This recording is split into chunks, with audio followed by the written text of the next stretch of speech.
Fin de semaine portugaise pour Jean-Baptiste Lemoyne, secrétaire d'État au tourisme, à la francophonie et aux Français de l'étranger. Après avoir assisté à Évora au congrès World for Travel, durant lequel sont intervenus politiques, professionnels du tourisme, acteurs privés et publics qui avaient pour objet un état des lieux du tourisme mondial, ses perspectives et les changements qui devront intervenir dans ce secteur d'activité, qui est pour certains pays, dont la France et le Portugal, vital. Il a ensuite rencontré à l'ambassade de France les principaux représentants de la communauté française au Portugal, ainsi que les élus, institutions et associations les plus dynamiques de la communauté française du Portugal, avant de poursuivre sa visite avec le lendemain une rencontre avec les acteurs de l'éducation présents au Portugal.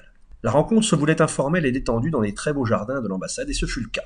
Jean-Baptiste Lemoyne, après un discours dans lequel il a présenté les efforts de la France à l'égal de ses ressortissants vivant à l'étranger et les besoins de ceux-ci, eux-mêmes très divers selon la situation du pays dans lequel ils résident. L'État a voulu marquer son engagement et sa solidarité durant la pandémie à l'égard de nos compatriotes vivant hors du territoire national, notamment dans les domaines clés de l'éducation et de la santé, saluant au passage les projets publics et privés qui voient le jour au Portugal, témoignant d'un dynamisme constant, que ce soit l'extension du lycée français Charles Lepierre, la Redbridge School, qui elle aussi a des projets d'extension, ou l'école trilingue qui démarre ses activités au Restelo sur Lisbonne. Le ministre citant d'ailleurs à cette occasion l'opération tablette numérique pour les enfants boursiers, les aides accordées aux auto-entrepreneurs ou encore l'augmentation du montant des bourses scolaires.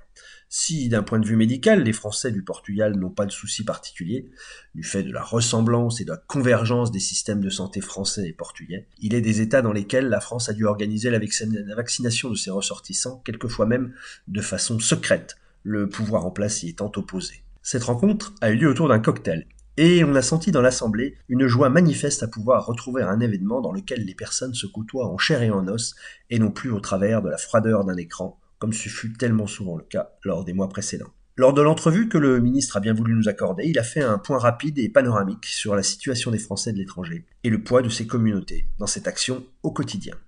Il y a là une communauté très dynamique, moi je le mesure parce que dans mon département de l'Yonne, je peux vous dire que j'ai des retraités qui, venant à réfléchir à l'avenir, se disent on va s'installer au Portugal. Donc je sais qu'il y a une communauté qui est en croissance.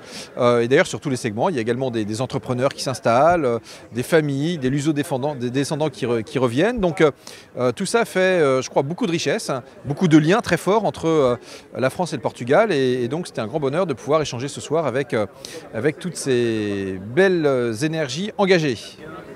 Et quel est dans votre quotidien, quel est le poids, quelle est l'importance dans vos fonctions des actions politiques vis-à-vis des Français de l'étranger ? Les Français établis hors de France, ça représente plus de 3 millions de personnes et donc c'est considérable et ça veut dire que c'est justement un temps aussi important pour pouvoir en ce moment gérer la crise sanitaire, ses conséquences.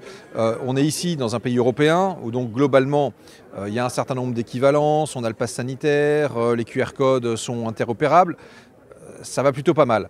Maintenant, dans un certain nombre de pays, c'est pas aussi simple. Même la vaccination, parfois on doit l'organiser nous-mêmes pour nos communautés, ce qui est assez unique d'ailleurs au monde. Mais en tous les cas, quel bonheur de voir que justement il y a ici un tissu associatif très dynamique. Je regardais l'enseignement français. Il y a des projets d'extension partout, au lycée ici, mais également à Porto. Il y a également de nouvelles initiatives, des écoles qui ont ouvert il y a 3 ou 4 ans, je pense à Redbridge, et d'autres qui sont en train d'ouvrir, je pense à l'école trilingue. Donc tout ça fait qu'il y a un environnement qui est, je trouve, très, très dynamique et très enthousiasmant. La French Radio, Portugal.